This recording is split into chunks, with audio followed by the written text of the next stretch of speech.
What's up everyone, welcome back to the channel. Thank you for watching another video. So a lot of people have been asking me about my CTS Turbo Intake and the sounds that it makes because you guys are contemplating either modifying your stock airbox or going for an aftermarket air intake.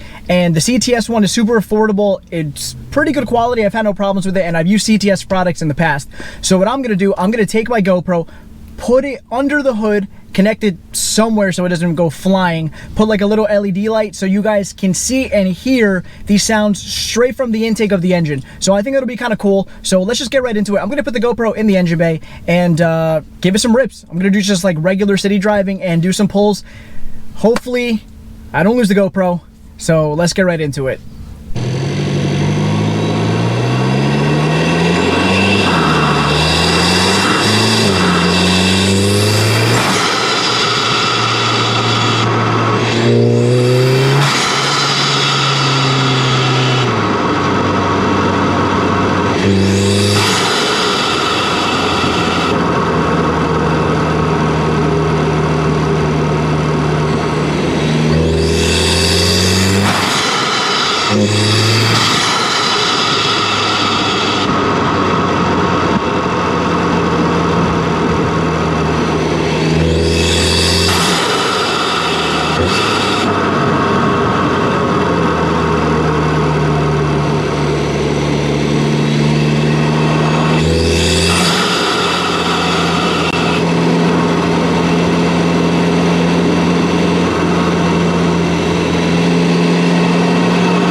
Yeah.